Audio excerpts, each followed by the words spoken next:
सुनोगी ना तो तुम्हारे होश उड़ जाएंगे। मैं तुम्हारी जगह होती ना और रईस अगर ऐसा करता तो मैं सीधी सीधी तलाक ले लेती। सौकन से अच्छी तलाक। क्या कह रही हैं आप? मुझे समझ नहीं आ रही आपकी बात। तुम्हारे मियाँ यानी कि नफीस भाई, उन्होंने दूसरी शादी कर ली है।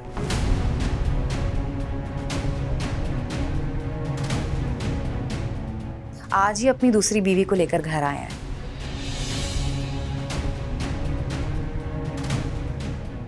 क्या? हेलो भाभी? क्या कह रही है फातिमा?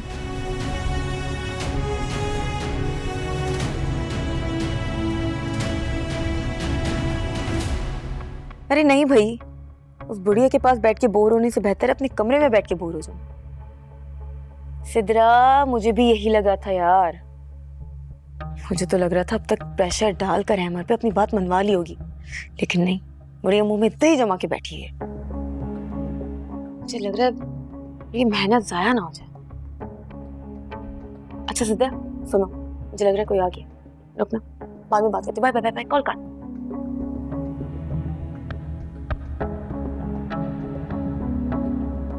नौशी, नौशी, नौशी, अरे नौशी कहाँ हो तुम? अरे क्या हो गया भाई? मैं हूं तुम्हारी अम्मा। आप कब आई? मैंने तुम्हारी पसंद का पुलाव बनाया, दोनों मिलके साथ खाते हैं।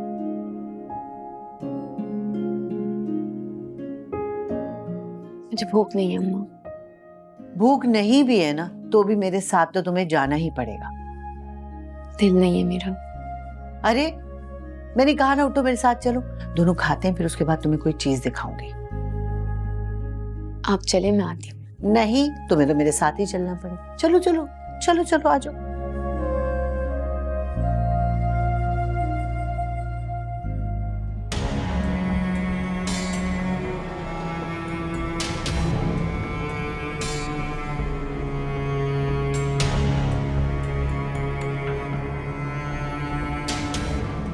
हाँ जी बेबी, कैसा लगा मेरा घर और अपना ससुराल? एकदम बेकार। ये क्या कह रही हो? बहरे हो क्या या बेवकूफ? सुनाई नहीं दे रहा क्या तुम्हें? ये तुम किस लहजे में अपने शौहर से बात कर रही हो? क्या हो गया तुम्हें? शौहर हो, कोई इमाम मस्जिद नहीं कि तुम्हारी इज्जत करती फिरूं मैं। और ये सब क्या मजाक है? तुम्हारी पहली बीवी की ये चीजें क्यों बिखरी पड़ी हुई हैं यहाँ पे? और तुमने तो कहा था कि तुमने मेरे लिए कमरा तैयार किया है, ये सब क्या है? हाँ तो मैं अलहदा कमरा बनवाने से तो रहा, और क्या हो गया अगर उसका सामान यहाँ पे पड़ा हुआ है? तुमसे पहले वही इस कमरे की मालकिन थी। हाँ, मालकिन, मालकिन या नौकरानी, जिससे हर वक्त 24 घंटे काम करवाते थे तुम, और कदर फिर भी नहीं की तुमने। अच्छा बेबी, क्या हो गया? क्या हो गया? गुस्सा क्यों कर रही हो? आज हमारी शादी का पहला दिन है, खुशी का मौका है। खुशी का मौका है। बहुत खुश हो ना तुम? जब भी अपनी अम्मा के घुटनों पे बैठ के मेरी बुराइयां सुन रहे थे तुम, हाँ, चपले खा रहे थे तुम। वो तो उनकी आदत है, गुस्से में थोड़ा बहुत मार देती हैं। सुनो, गुस्से में मैं भी मारना जानती हूँ, इसलिए चुपचाप शराफत से ये सब बाहर फेंको जाके। कल सुबह मुलाजमा से साफ करवा दूंगा, बस आज की रात सब्र से निकल। मैंने कहा ना, अभी और इसी वक्त ये सब बाहर फेंको, वरना मैं अभी और इसी वक्त ही घर छोड़ के जा रही हूँ। कर रहा हूँ, अभी कर रहा हूँ सारा। वहां पे भी बहुत कुछ है अलमारी में।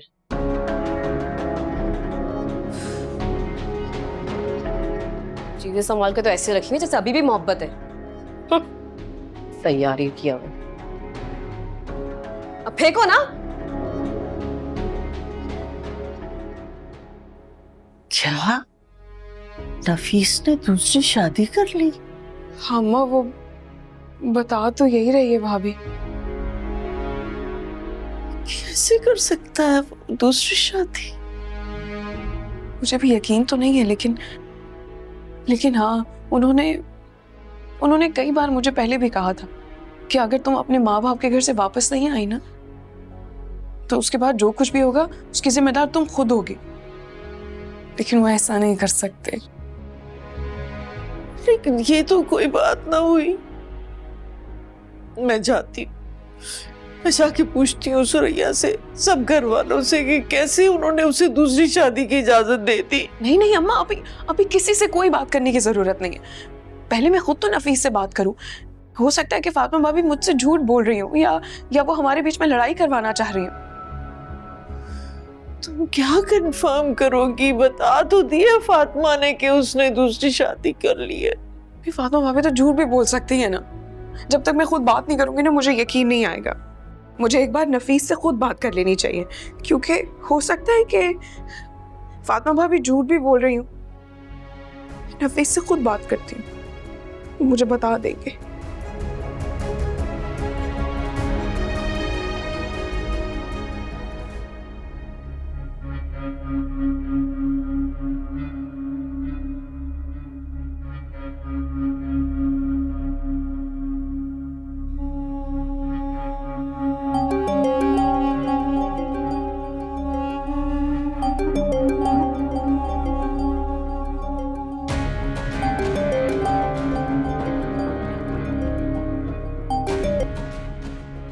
हेलो।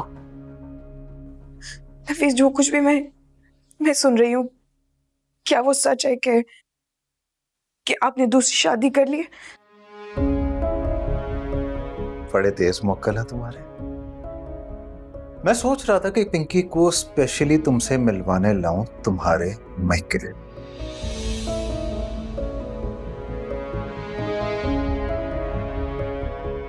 तुम्हारा रिएक्शन मजा देता। क्या होगा? सांप सूंघ गया ना तुम्हें? तुम्हारी जैसी जिद्दी औरतों का यही अंजाम होना चाहिए। अब बैठकर रोती रहो अपने मैके। यही होना चाहिए तुम जैसी औरतों का अंजाम। क्या हो गया दिखाओ मुझे ये फोन। जी गुल बेबी, तुम्हारा जो ये शौहर है ना, ये मेरा हो चुका है, और जो तुम्हारा कमरा था ये भी मेरा हो चुका है, और ये जो तुम्हारी सारी चीजें पड़ी हुई ना, ये सब हम बाहर फेंकने वाले हैं। इसलिए आइंदा अगर तुमने कॉल की या बात भी की तो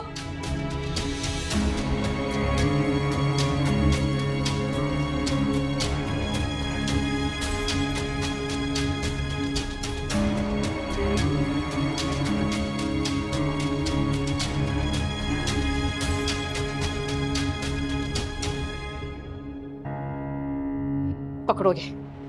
फोन काट दिया इसने, वरना आज मैं उसे उसकी औकात याद दिलाती, बताती कि मैं कौन हूं आखिर। तुम्हें उससे बात करने की क्या जरूरत थी? देखो पिंकी, अपनी हद में रहो तुम। मेरी हद वहां से शुरू होती है जहां से तुम जैसे लोगों की सोच खत्म होती है। इसलिए आइंदा मुझसे तरीके और तमीज से बात करना। तुम मुझे गुल मत समझना, तुम बिल्कुल भी। आई समझ?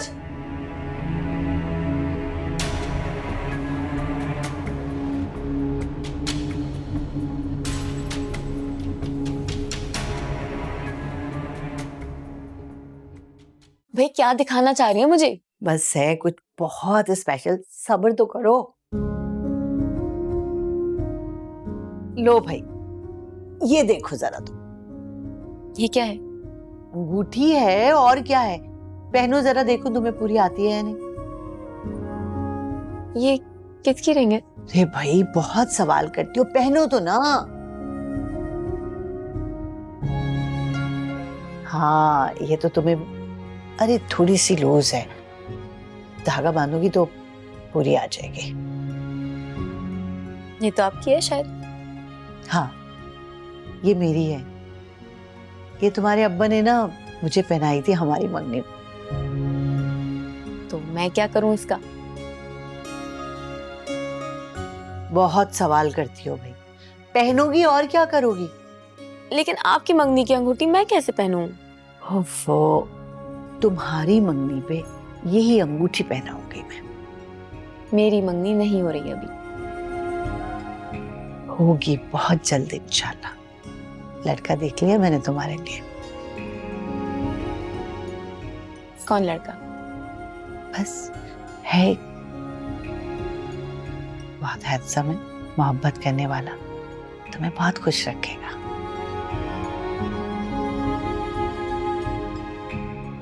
Thank you. पसंद आई ना?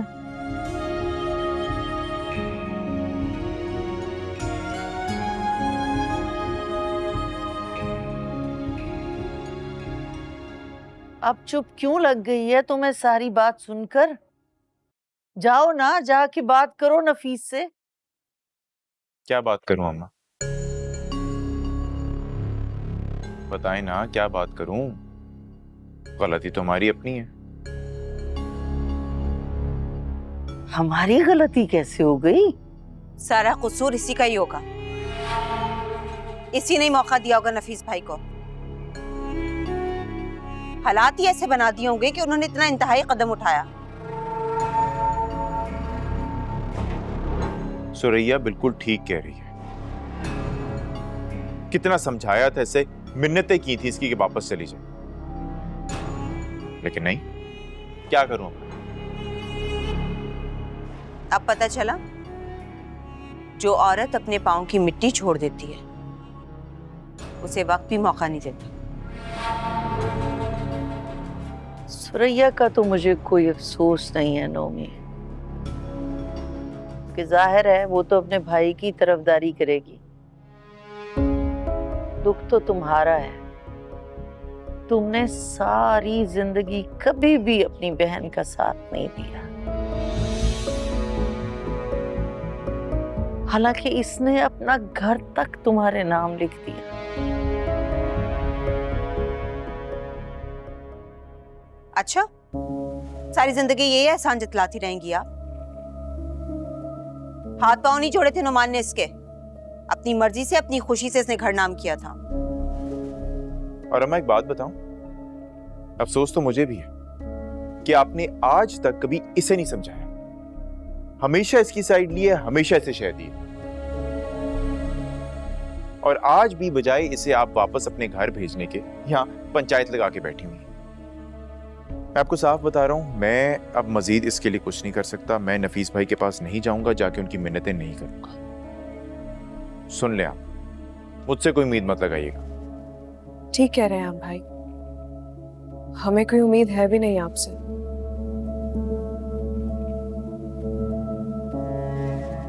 मैंने अम्मा को बार बार मना किया था कि आपसे कोई बात ना करें, लेकिन अम्मा ने मेरी बात नहीं सुनी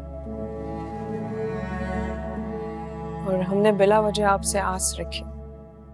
अरे भाई माफ कर दो, माफ कर दो। आप लोगों के मसले सुलझाते सुलझाते ना हम लोग पागल हो जाएंगे। कौन सा हमें इनाम मिल रहा है? हमें ऐसी नेकी करनी ही नहीं है जो नेकी करने के बाद हमें दरिया में डालनी पड़े।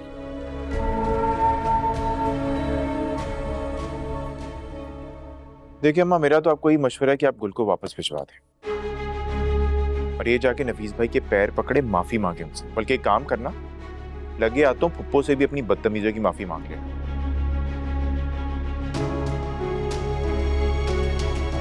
वरना मां, मैं आपको साफ बता रहा हूं कि जिल्लत ही जिल्लत है। और गुल, तुम भी सोच लो।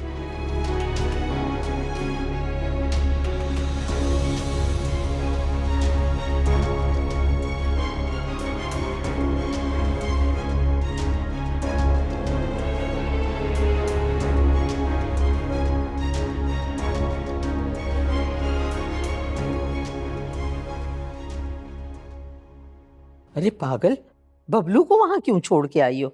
तुम्हारी सास तो पहले ही उसका ख्याल नहीं रखती, पीछे अगर कुछ हो गया तो? अम्मी, कहाँ गर्मी में लेकर उसको ख्वार होती रहती मैं। गुल के पास छोड़कर आई हूँ, उसी के पास होता है, संभाल लेती है वो। ये तुम्हारा भाई रईस दे के गया था कि बहन से कहना कि बबलू और अपने लिए कुछ कपड़े वगैरह खरीद लें। कितना अच्छा भाई है ना मेरा, बिना कहे मेरी सारी जरूरतों का ख्याल रखता है। अरे बेटे तो मेरे माशाल्लाह माशाल्लाह इतने अच्छे हैं, बस बहुएं मिली हैं मुझे चुड़ैलें। कहते हैं ना, बहू और तरबूज किस्मत से ही अच्छे निकलते हैं। वैसे कैसी है आपकी नई बहू? अरे मेरा कूड़ा है, ना बात करने की तमीज है, ना उठने बैठने का सलीका है। पता नहीं कहाँ से उठा के लाया तेरा निकम्मा भाई उसे। मैं तो बदतमीज हूँ और आप लोग तो बड़े तमीजुद्दीन खानदान से हैं। ओए, जबान संभाल के बात करो, वरना मुंह तोड़ना बड़ा अच्छा होता है। अरे टूट गए हाथ मेरे मुंह तोड़ने वाले के। हाथ तो लगा के देखो, दिन में तारे ना दिखाए ना तो फिर बोलना। मैं कोई गुल नहीं हूं जो तुम लोग की बातों को चुपचाप सहने। मैं पिंकी हूं, जबान को हलक से खींचकर निकाल लेती हूं मैं। ओए, पागल वागल तो नहीं हुई है या जिन का साया है तुझ पे? फजूल ऑल फॉल बगे जा रही है। हाँ, मैं जिन तो नहीं हूं, लेकिन चुड़ैलों से बहुत पाला पड़ा है मेरा। और तुम जैसे ये भूतों को निकालना ना मेरे बाएं हाथ का खेल है। अरे आइंदा अगर मेरे पीठ पीछे मेरी कोई भी बात की ना या कोई बुराई की तो फिर देखना मैं तुम लोग को क्या हशर करती हूं।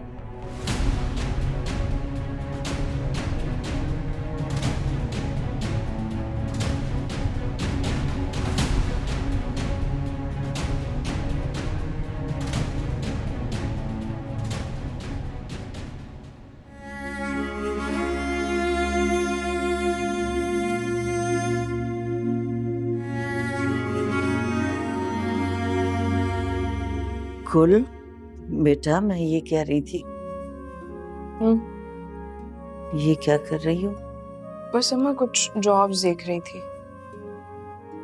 इस हालत में कैसे नौकरी करोगी? अभी थोड़ी करें, अभी ढूंढूंगी, इंटरव्यू के लिए जाऊंगी, इतना सारा प्रोसेस होता है, टाइम लगता है। तब तक तो डिलीवरी भी हो चुकी होगी। क्या मतलब है? घर वापस जाने का इरादा नहीं? कौन सा घर जिसकी चाबियां तक किसी और को दे दी गई हैं? वो घर? लेकिन ऐसे भी तो नहीं बैठ सकती हो ना सारी उम्र। कुल कोई ना कोई फैसला तो लेना पड़ेगा।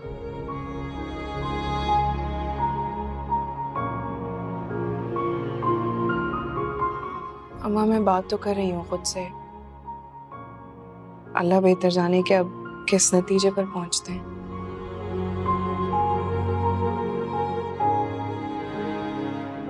अच्छा, अल्लाह बेहतर करेगा। अच्छी तरह सोच समझ के फैसला करना, और जब एक बार फैसला कर लो तो फिर उस पे कायम रहना, बाकी अल्लाह पे छोड़ दो।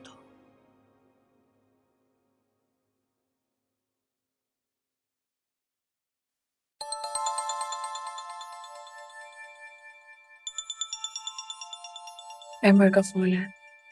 बात कर लो। नमाज पढ़ रही हूँ मैं, नमाज का टाइम जा रहा है। हेलो। अच्छा, मैंने ये बताने के लिए कॉल की थी कि आज से वो बच्चे तुम्हारे घर ट्यूशन पढ़ने आया करेंगे। किस क्लास में है वो बच्चे? दोनों 5th ग्रेड के, और फीस वगैरह भी अच्छी देंगे। Thank you so much amber. गुल, उम्मीद है और बच्चे भी आ जाएंगे, और जब तक तुम्हें जॉब नहीं मिलती तुम्हारा अच्छा खासा गुजारा हो जाएगा। इंशाल्लाह, क्यों नहीं। अच्छा, एक बात बताओ, खाला तो ठीक है ना? उनकी मेडिसिन वगैरह की ज़रूरत तो नहीं? नहीं, अभी 3 दिन पहले ही तो तुमने सारी मेडिसिन दी हैं, और राशन भी अच्छा खासा है अभी है। चाहिए होगा तो बता दूंगी। अच्छा, कोई भी काम हो मुझे कॉल कर लिया कर। खुदा हाफिज। खुदा हाफिज।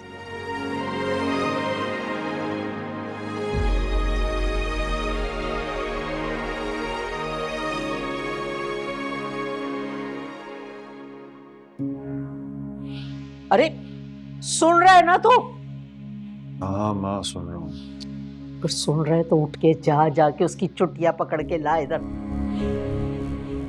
और माँ के कदमों में डाल के उसकी माफी मंगवा, और सुरैया को भी फोन करके कहेगी वो माफी मांगेगी बस। तो माँ क्या है, एक तो मैं काम से थका हारा आया हूँ और तुमने यहाँ कचहरी लगा ली है। दिमाग ठीक है तेरा? किस लहजे में बात कर रहा है माँ से? कहाँ दिमाग ठीक रहेगा मेरा? एक तो मुझे काम की समझ नहीं आ रही, और रईस भी ढंग से मेरी मदद नहीं कर रहा है, और फिर तुम लोग के यहाँ ये सास बहू के झगड़े। वही हुआ ना जिसका डर था, इसने आते ही तुझ पे तावीज करवा दिया।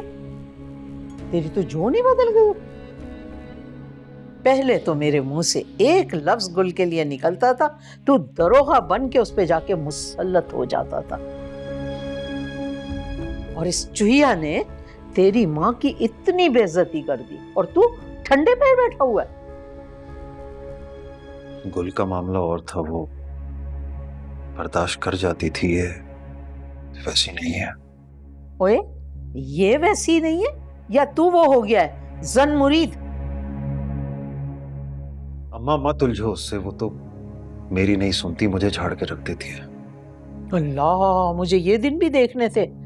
मेरा बेटा इतना बदलिहाज और जन मुरीद हो गया। मैं पूछती हूँ ऐसा क्या है उसमें? ना शक्ल की ना अकल की, हर वक्त ना बोर्च खाने में घुसी हुई खोती रहती है। अब बस करो, मैं जन मुरीद नहीं हुआ हूँ, बस एक मजबूरी है मेरी। हैं? ऐसी क्या मजबूरी है? कौन सी मजबूरी उसके हाथ आ गई है जो तू ऐसा हो गया? शादी करते वक्त एक शर्त रखी थी उसने कि मैं अपने कारोबार का आधा हिस्सा उसके नाम कर दूंगा।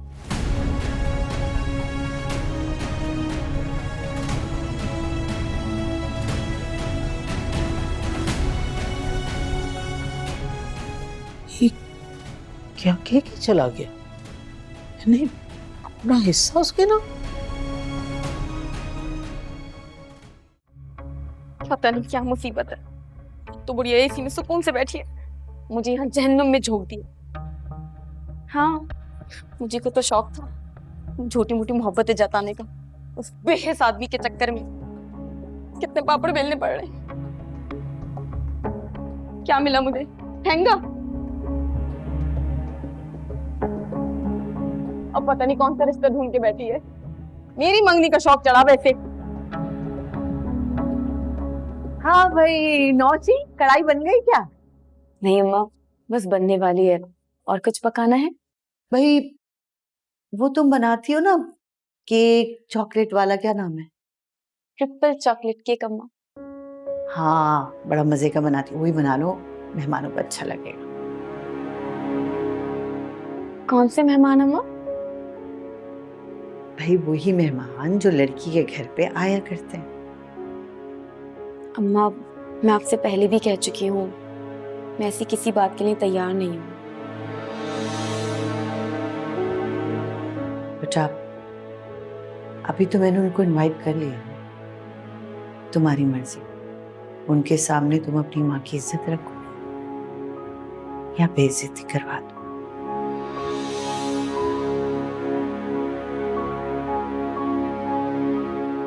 अच्छा सुनो बेटा,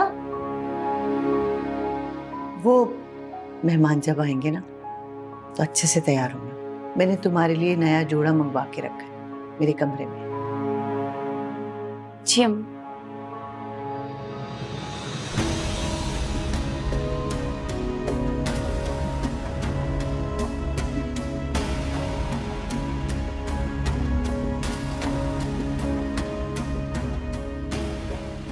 लाओ तंजील, आप मुझे अपनी बुक दो सारी।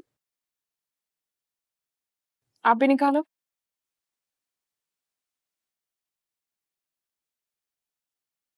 इतनी देर लगा दी भाभी आपने?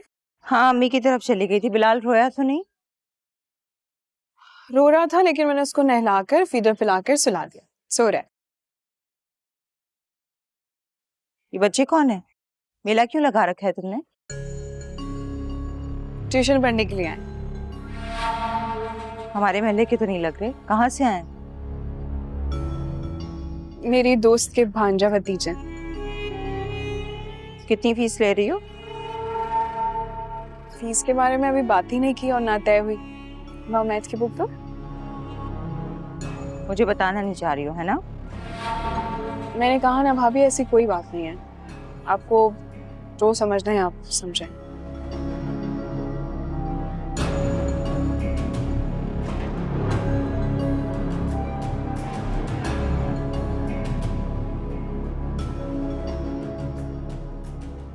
मेरा तो दिल चाह रहा था कि जूता मार के ना ये नफीस का सर गंजा कर दूं। हमेशा घाटे का सौदा करता है ये लड़का। क्या कहा?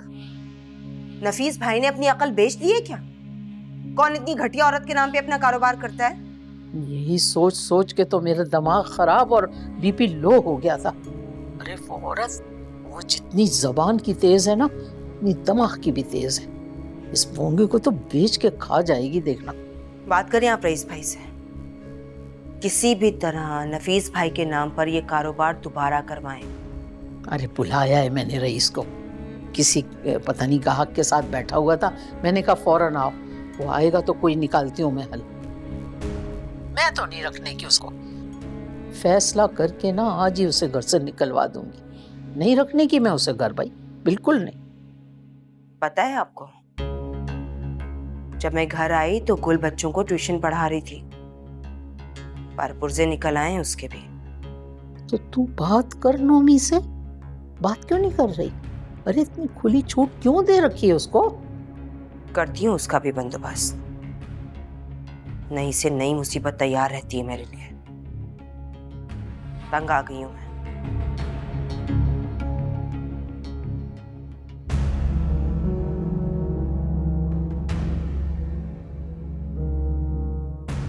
है नफीस, किया क्या तूने? कारोबार का आधा हिस्सा इस औरत को दे दिया। रजिया बेगम का तो नाम डुबो दिया तूने।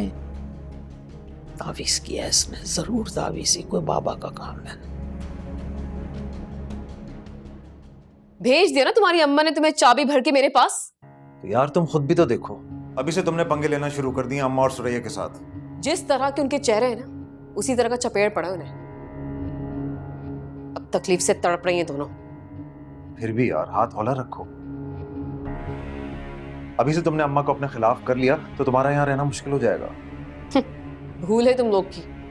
मैं इस घर में तुम्हारी मर्जी से तो आई हूं, लेकिन जाऊंगी अपनी मर्जी से।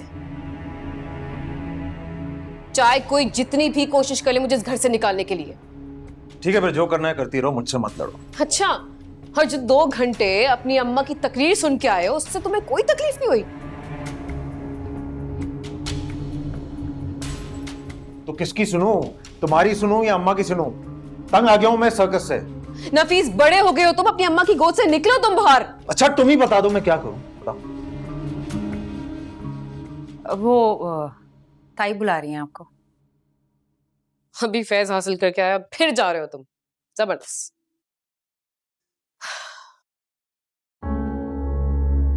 हाँ फातिमा, क्या हुआ है?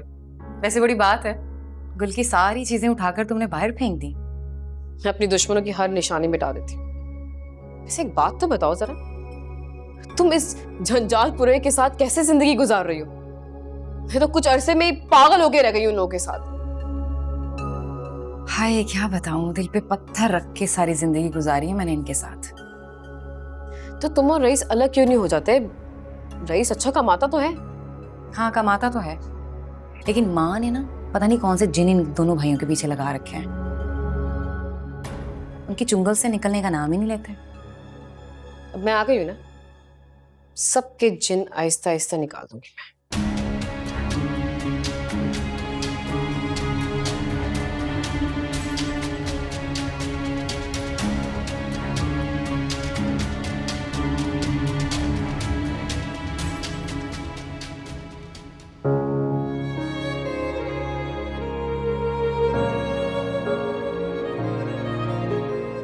वैसे अम्मा एक बात है, बच्चों के आने से टाइम का पता ही नहीं चला, ऐसे गुजर गया। मैं तो सोच रही हूँ कि इसी तरह बहुत सारे बच्चे आ जाएंगे ना, तो फिर पैसे भी अच्छे आने शुरू हो जाएंगे। इंशाल्लाह इंशाल्लाह अल्लाह तुम्हें बहुत नवाजेगा, अल्लाह तुम्हें बहुत तरक्की देगा इंशाल्लाह। आमीन आमीन आमीन। ये क्या सुन रहा हूं मैं? घर में ट्यूशन पढ़ानी शुरू कर दी है तुमने? जी, और इंशाल्लाह आगे मेरा जॉब का भी इरादा है। अच्छा, और भला किसकी इजाजत से तुमने ट्यूशन पढ़ानी शुरू की है? मेरी इजाजत से। गुल को मेरे अलावा किसी से इजाजत लेने की जरूरत नहीं है। बहुत अच्छे अम्मा, बहुत अच्छे। आप ही खराब कर रही हैं इसे। ये सारी खुद मुख्तार औरतों वाली बीमारियां हैं ना, ये आ गई हैं इसके अंदर। तो और क्या करें नूमी भाई, कब तक हम इसी तरह गुजारा करते रहेंगे, और कब तक यूं इसी तरह हम आपके हाथों को देखते रहेंगे? वो तो कौन से फाके चल रहे हैं इस घर में, जरा मुझे भी तो पता चले। तुम सिर्फ और सिर्फ मोहल्ले में मुझे नीचा दिखाने की खातिर ना गुल बच्चों को टके टके पे ट्यूशन पढ़ाती फिर रही हो, और ये मैं बर्दाश्त नहीं करूंगा, बता रहा हूं तुम्हें। फाके ही चल रहे हैं, और आप तो ऐसे बोल रहे हैं जैसे आपको पता ही नहीं है।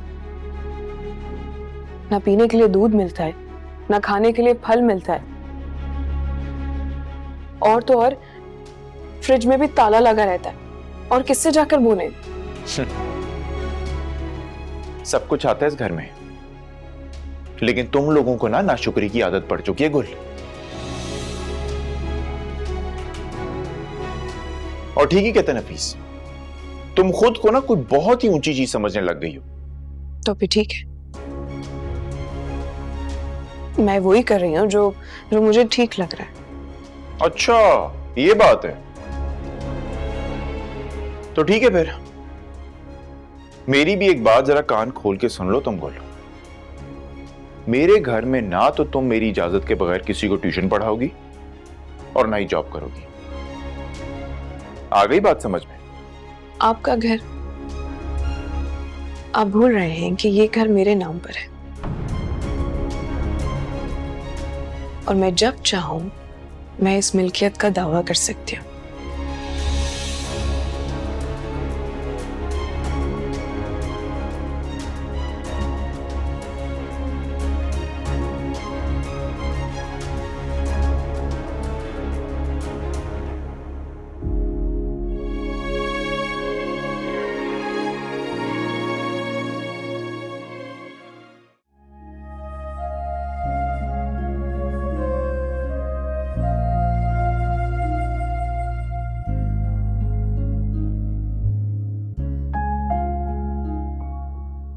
अस्सलाम वालेकुम।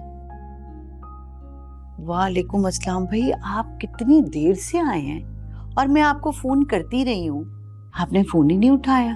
अरे भाई वो मलिक साहब के साथ एक शतरंज की बाजी लग गई थी, वो उसी में अटक के रह गया।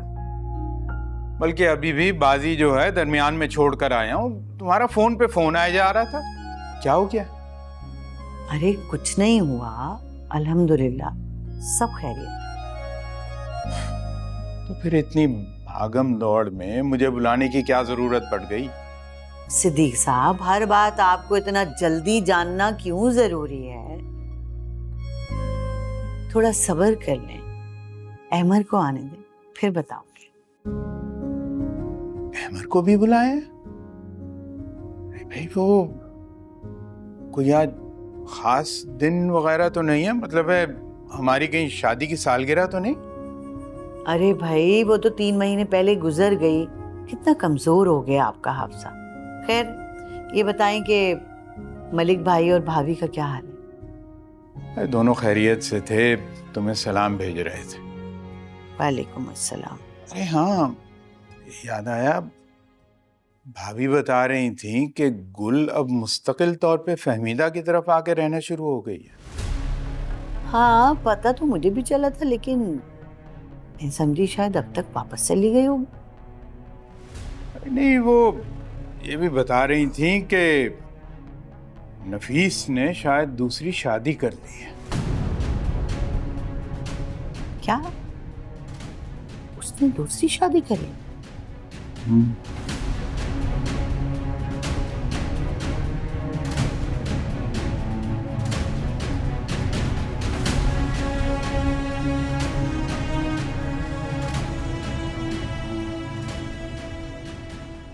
मिस्टर नफीस भाई, मुझे आपसे इस कदर बेवकूफ़ी की उम्मीद नहीं थी। तुमने तो अपना काम अलग कर लिया ना, तब मेरी जो मर्जी है मैं करूं, तुम्हारा तो नुकसान नहीं होगा। आपका या मेरा नुकसान इस घर का नुकसान है। इस बोंगे को इतनी अकल होती, रोना किस बात का था? ऐसे ना कहो माँ, तुम्हारे उकसाने पर मैंने दूसरी शादी की, तुम्हारी बात मानी और तुम मेरे खिलाफ हो गई। मेरी जान के दुश्मन, मैंने तुझसे कहा था कि गुल को सिर्फ डरावा देना है, धमकाना है। अगर शादी ही करनी थी तो दुनिया में और लड़कियां मर गई थी जो ये बुड्ढी चुड़ैल उठा के ले आया, और फिर जायदाद भी अपने ही नाम करवा दी उसके। मेरे लिए तो मरी हुई है, इतनी मुश्किल से मेरी पहली शादी हुई, अब दूसरी शादी दूसरी लड़की कौन देता? यही ऑप्शन था मेरे पास। बहुत अफसोस हुआ ये जानकर कि एक लड़की को जहनी तकलीफ देने के लिए आपने ये घाटे का सौदा किया है। बहुत पछताएंगे, नुकसान उठाएंगे आप। क्यों बे, क्यों नुकसान उठाऊंगा? बीवी है वो मेरी, कोई फ्रॉड नहीं जो 2-4 दिन में सब माल समेट के निकल जाए।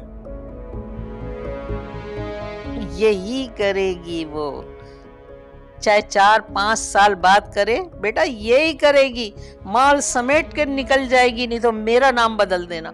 समझाएं कुछ इन्हें। यार आप लोग ना दोनों बैठकर बातें करते रहे, सुबह से यही हो रहा है, check check check check check.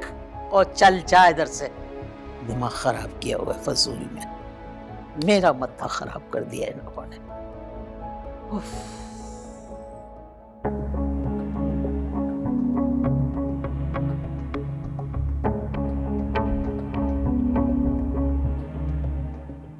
अब पता नहीं क्या करना चाह रही हैं ये, किसको बुलाकर किसके आगे बलि का बकरा बनाएंगी मुझे।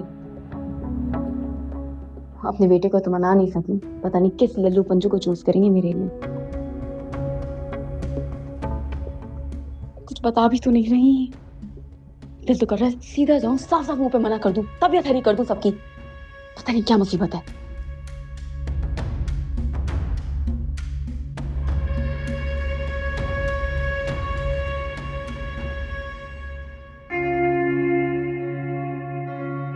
बीबी जी मिठाई आ गई है, कहाँ रखूं? आप फिलहाल तो तुम ये किचन में रख दो, और सुनो एक बड़ी वाली प्लेट में ना थोड़ी मिठाई डाल के यहाँ ले आओ। ठीक है। ये मिठाई किस खुशी में मंगवाई? कहा था ना आपको, अहमर आ जाए तो बताती हूँ।